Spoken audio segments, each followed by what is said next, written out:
gentleman was killed by the Minneapolis police this summer. The police that killed him was acquitted 2 days ago. If elected, what will you do to make sure that kids like Terrence and others are safe?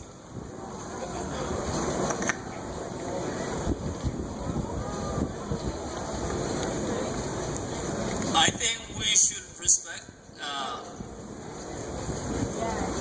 all this, and before I pronounce it or say a name to any family members that have unfortunate have been taken away their families due to racism or injustice, and I don't have any consent from that, but I will speak from my perspective and what I believe about accountability in the police department is what we need to do is to find a solution, the gap between the city, the police, and the community members. That is what we need to find it out, a solution for it. If there is no cultural educational, if there is no cultural awareness that need to be given out, if I have two young brothers and they saw them driving down into the street and they say that, oh, there's two black guys driving down to the road, I'm sorry, I have to.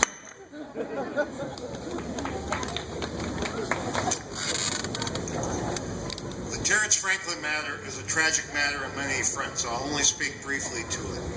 I think we have a cultural racism in the police force that needs to be addressed. It needs to be addressed immediately. I don't believe the current chief is doing it, at least openly. I think we need more transparency on this issue. Relative to crime, I'm a law and order guy. We had a person robbed by an armed person at 12:30 in the afternoon a week and a half ago. We've had 2 home invasions in our neighborhoods. They did a prostitution sting on Lake Street. In 6 days, they arrested 53 Johns and they impounded 26 cars. I think we need law and order. I think we need police on bicycles on Lake Street rather than exclusively on the Midtown Greenway. Not that I wish to decrease the security of the Midtown Greenway, but we do need more police on foot or on bikes in our neighborhood.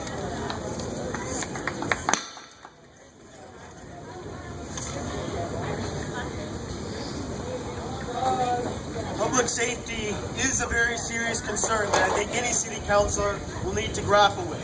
But police racism does not make our communities safer.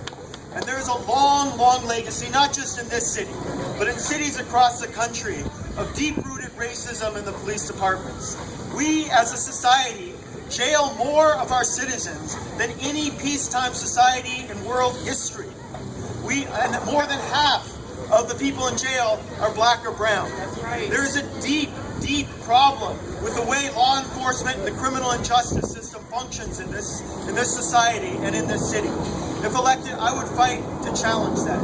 I would fight to challenge that from mobilizing community power, to say no more police racism and brutality, calling for an elected civilian review board with full disciplinary powers of the police, bring in the racial profiling of immigrants and the deportation pipeline of the police in collusion with the county are continuing to rip apart our families every single week. Thank you.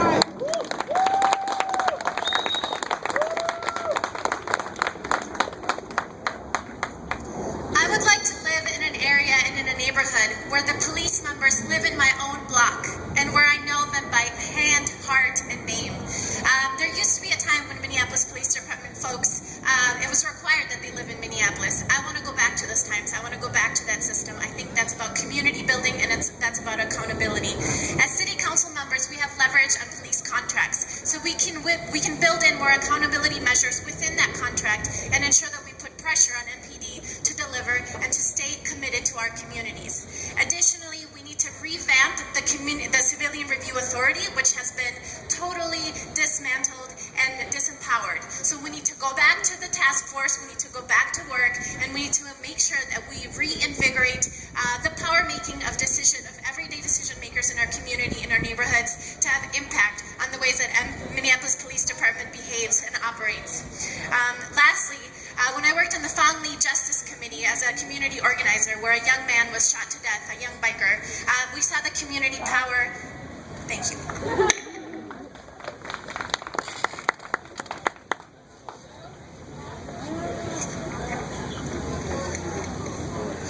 The police perform a very important function for our community, and we entrust them with authority and power. And it's absolutely essential that police are responsible with that authority and with that power.